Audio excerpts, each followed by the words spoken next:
Halo guys, welcome back to my channel. Masih bersama narator kalian.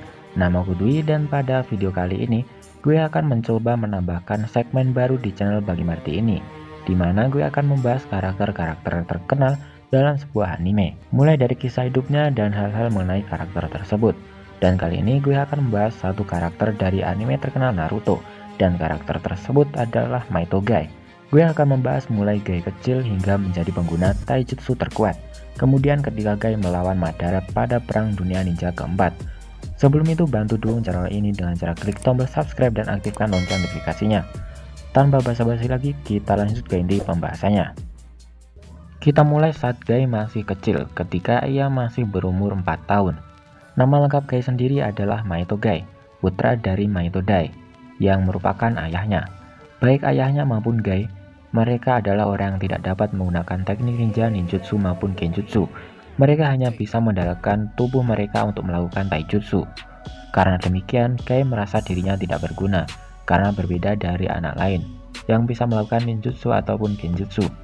Sehingga motivasi Guy untuk menjadi ninja sedikit redup, sehingga Guy kecil merasa bersalah dan meminta maaf pada ayahnya, karena merasa dirinya sudah gagal menjadi seorang ninja. Merasa sang anak begitu menyedihkan, Guy lantas memukul Guy. Tentu saja ini adalah pukulan agar Guy sadar siapa dirinya. Guy berkata, "Jangan meminta maaf." Ayah Guy lalu berbicara kepada Guy dan menasihatinya, dan berkata, "Gunakan kelemahanmu sebagai kekuatanmu." Lalu Guy kecil pun termotivasi lagi dengan semangat yang tersalurkan dari ayahnya. Namun di tengah-tengah momen mengharukan mereka, datanglah dua ninja Konoha yang menghina mereka. Terlebih lagi, kedua ninja tersebut menghina ayah Guy, karena ayahnya adalah seorang genin sejati. Alih-alih marah, Guy justru menjawabnya dengan kata-kata yang paling melekat dari pengguna taijutsu tersebut, yaitu terima kasih dukungannya, tanpa menghiraukan ejekan ninja tersebut. Tapi Guy kecil yang tidak terima ayahnya diolok-olok, lalu mencegat dua ninja tadi guna membalaskan ejekannya. Karena lemahnya Guy, ia bahkan tak mampu melawan ninja tadi, dan malah kedua ninja tadi yang memukulinya. Saat itu pun anak berbakat di angkatannya muncul guna menyelamatkan Guy. Ya, dia adalah Hatake Kakashi. Kakashi memberi pelajaran pada mereka, sehingga Guy semakin kagum pada Kakashi, dan mulai memutuskan untuk menjadikan Kakashi sebagai rivalnya. Namun Guy sadar saat ini tidak ada yang bisa ia sandingkan dengan Kakashi, baik kekuatan atau yang lainnya. Pada suatu hari, Guy tak sengaja melihat Kakashi yang tengah berlatih dengan sangat keras, walaupun Kakashi sudah sangat berbakat pada saat itu. Di sini Guy akhirnya sadar, orang dengan bakat jenius seperti Kakashi saja masih berlatih dengan sangat keras seperti itu. Berarti orang yang tidak punya apa-apa sepertiku mestinya harus berlatih lebih keras darinya. Pada saat itu pun Guy memutuskan, langkah awalnya untuk menjadikan Kakashi sebagai rival sesungguhnya. Guy memulainya dengan berkata, "Jika aku bisa mengitari lapangan sebanyak 5.000 kali, maka aku akan menantang Kakashi," ucap Guy dengan penuh tekad. Dimulailah tantangan dari dirinya tersebut. Guy mulai mengitari lapangan sebanyak 5.000 kali. Tentu itu bukanlah hal yang mudah, justru itu sangat sulit. Namun Guy tak patah semangat, karena semakin ia berlari, Guy merasa ia semakin sedikit lebih dekat dengan Kakashi. And congratulations for Guy. Dan akhirnya Guy bisa menyelesaikan challenge itu. Sejak saat itu Guy hampir setiap hari menantang Kakashi untuk berduel, dan membuktikan bahwa dirinya dan Kakashi adalah rival sejati. Pada saat Guy tidur, ia tak sengaja bangun dan melihat ayahnya keluar rumah dan menuju hutan. Guy yang penasaran lantas mengikutinya. Tak disangka, ternyata selama ini sang ayah tengah berlatih setiap malam. Kemudian Mahito Dai menunjukkan teknik yang sangat luar biasa kepada Guy. Teknik yang hanya bisa dilakukan oleh pengguna taijutsu sejati. Ya, itu adalah Hachimon Tonko. Ayahnya langsung memasang kuda-kuda dan kemudian energi yang terlihat sangat kuat berwarna hijau kemudian mengelilingi tubuh ayahnya. Dan lagi-lagi tekad Guy semakin kuat. Ia ingin menguasai teknik yang diperlihatkan oleh ayahnya. Tentu saja itu bukanlah hal yang mudah. Guy berlatih sangat keras hingga mendobrak batas kekuatannya. Namun dunia ninja sangat keras. Bila ia tidak kuat maka ia akan mati.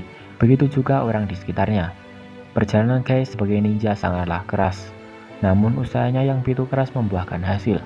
Kini ia telah menjadi seorang jounin, karena telah melewati perjuangan yang begitu panjang.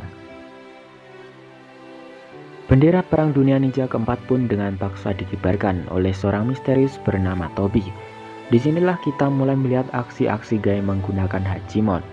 Misi Guy kali ini sebagai seorang Jonin adalah mengawal serta melindungi Naruto dari organisasi jahat bernama Akatsuki. Guy, Naruto beserta ninja lainnya akhirnya berada di sebuah pulau berjalan, yaitu Pulau Kura-Kura, guna menyembunyikan Naruto. Namun di sana mereka diketahui oleh salah satu anggota Akatsuki yang bernama Kisame. Mulailah pertarungan antara Mahito Guy versus Kisame. Pertama-tama Guy langsung membuka Hachimon gerbang ke-6, gerbang penglihatan yang disebut Keimon.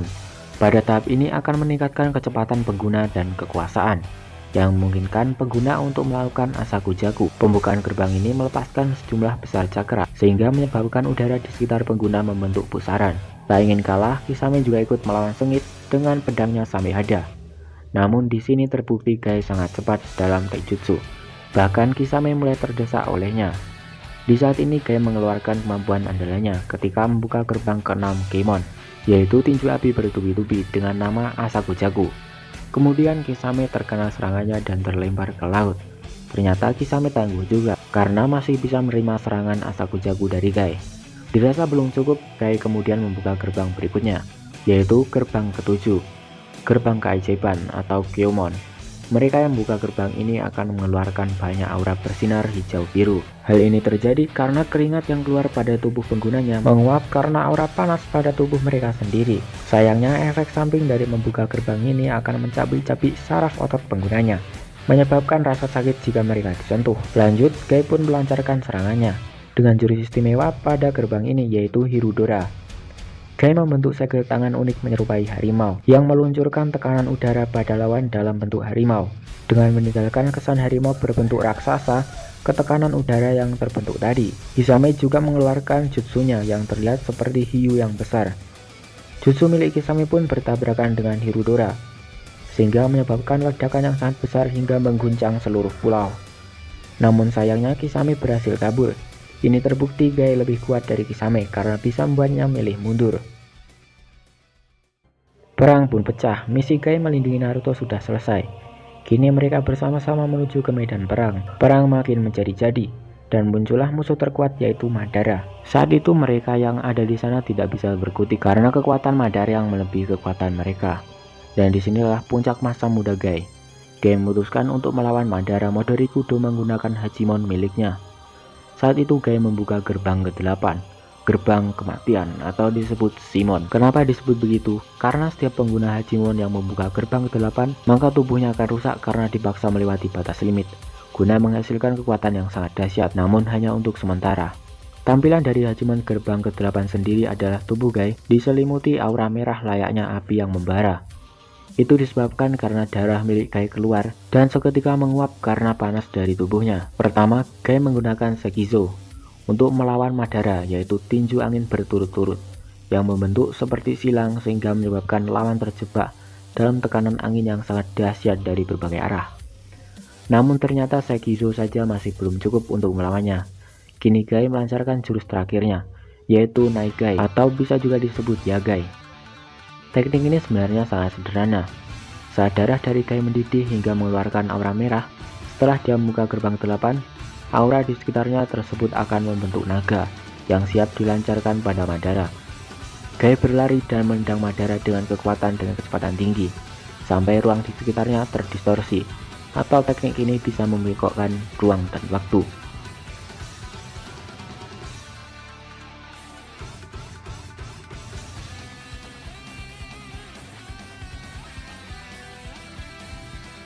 Dengan jurus ini berakhir sudah perlawanan Guy. Madara hampir mati karena Naigai, namun karena Madara dalam mode Rikudo, ia masih bisa beregenerasi. Dengan ini Madara mendeklarasikan bahwa Guy adalah pengguna taijutsu terkuat dan juga ninja terkuat yang pernah ia lawan setelah Hashirama. Namun sepertinya sekarang Guy telah kehilangan kekuatannya, dan seluruh tubuhnya berubah menjadi arang, layaknya kayu yang habis terbakar.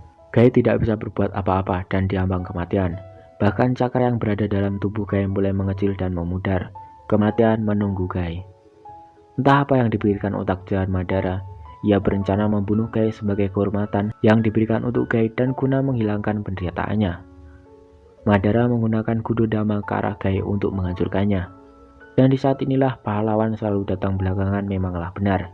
Naruto yang telah mewarisi cakra Asura dari Rikudo Sennin kemudian tiba-tiba datang dan menendang Gudodama tersebut. Naruto langsung mendekat kepada Guy dan secara ajaib ia bisa mengembalikan kobaran cakra yang hampir mati di dalam tubuh Guy. Kini Guy bisa diselamatkan, namun dengan luka yang amat sangat parah. Setelah Perang Dunia Ninja keempat usai, Guy terlihat telah menjalani operasi namun masih menggunakan kursi roda.